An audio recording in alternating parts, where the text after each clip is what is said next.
ಕರೆಯಲಾಗಿದೆ.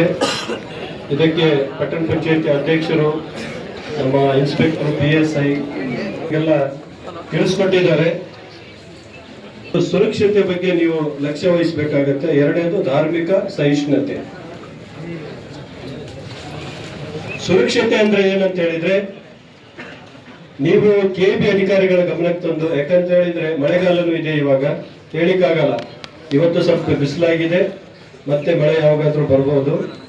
ಹೀಗಾಗಿ ಮಳೆಗಾಲ ಇರೋದ್ರಿಂದ ನೀವೇನು ಸಾರ್ವಜನಿಕ ಗಣಪತಿನ ಕೂಡಿಸ್ತೀರಿ, ಮೇಲ್ಗಡೆ ಒಂದಿಷ್ಟು ಸೀಟ್ ಹಾಕೊಳ್ಳೋ ವ್ಯವಸ್ಥೆ ಮಾಡ್ಕೊಂಡ್ರೆ ಒಳ್ಳೇದು. ಇಲ್ಲ ಅಂತ ಹೇಳಿದ್ರೆ ಅದು ತೊಯ್ದು ಬಿಟ್ಟು ಮೂರ್ತಿ ವಿರೂಪ ಆಗಬಾರ್ದು. ಹೀಗಾಗಿ ಅದ್ರ ಬಗ್ಗೆ ಲಕ್ಷ್ಯ ವಹಿಸಿ. ಎರಡನೇದು KB ಕರೆಂಟಿನ ವ್ಯವಸ್ಥೆ.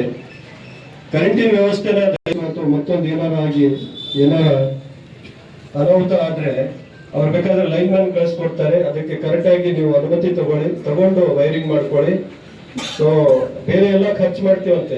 ಸೊ ಅಲ್ಲಿದು ನಿರ್ಲಕ್ಷ್ಯತೆ ಬೇಡ. ಯಾಕಂದ್ರೆ ಮಕ್ಕಳ ಹಿತದೃಷ್ಟಿಯಿಂದ ತಾಯಂದ್ರು ಬರ್ತಿರ್ತಾರೆ, ಹೆಣ್ಮಕ್ಳು ಬರ್ತಿರ್ತಾರೆ, ಎಲ್ಲರೂ ಪೂಜೆಗೆ ಮತ್ತೊಂದಕ್ಕೆ ಬರ್ತಿರ್ತಾರೆ. ಸೊ ನೆಲದಲ್ಲಿ ಎಲ್ಬೇಕಾದ್ರೆ ವೈರ್ ಕಟ್ ಆಗಿರುವಂತ ವೈರ್ಗಳು ಅಂತ ಇರ್ಲಿಕ್ಕೆ ಹೋಗಬೇಡಿ. ಅದನ್ನ ಸ್ವಲ್ಪ ಕರೆಕ್ಟ್ ಆಗಿ ಒಳ್ಳೆ